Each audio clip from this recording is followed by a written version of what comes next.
The missing roommate. Have you ever lived with someone, only for them to vanish, like they never existed? What if everyone around you acted as if they were never real?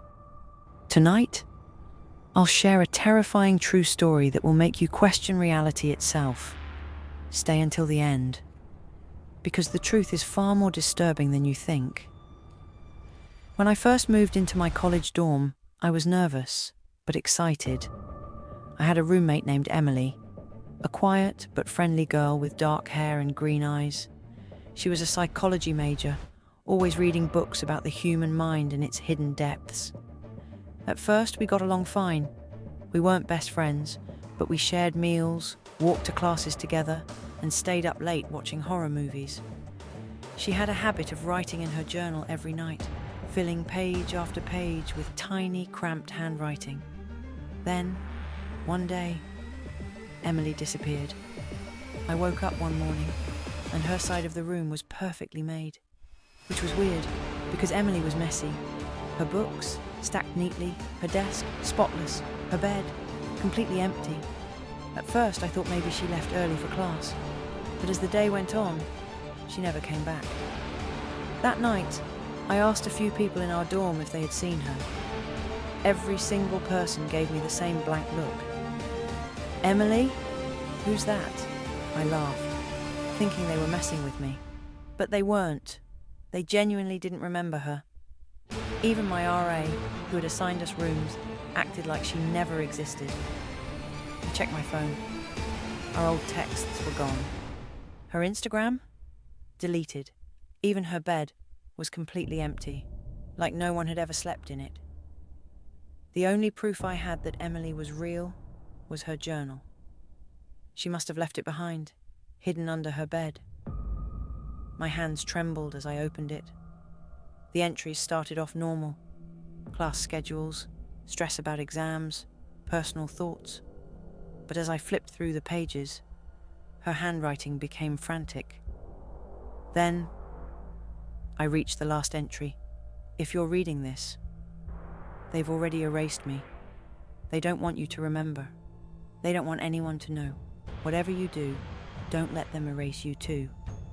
The date was yesterday. I tried calling my mom, but my phone glitched out. My messages wouldn't send.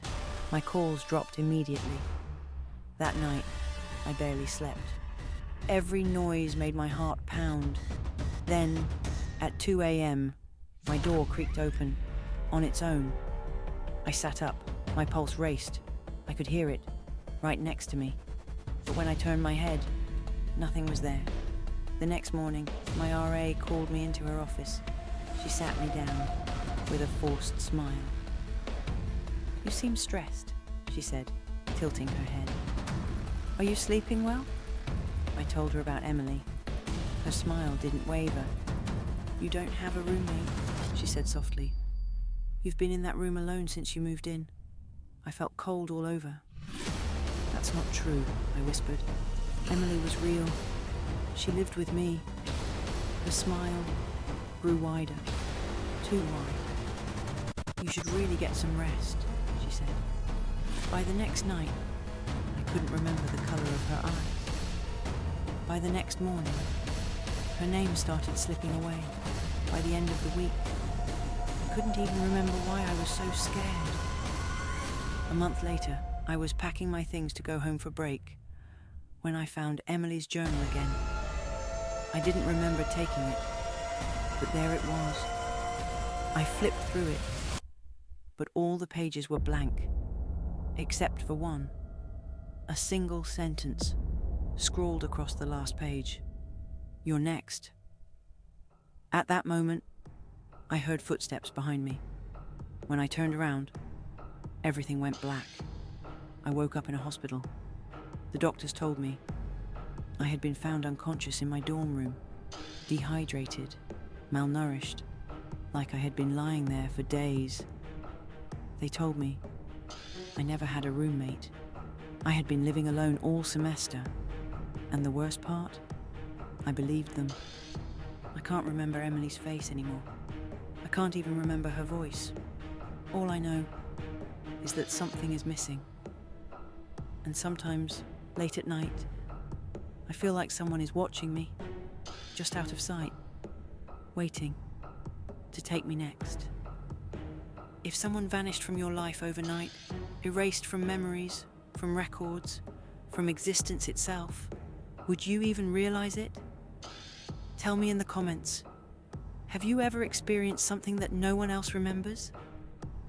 And if you love terrifying stories, don't forget to like, subscribe, and hit the bell icon. Because I have more chilling tales coming soon. And trust me, you don't want to forget them.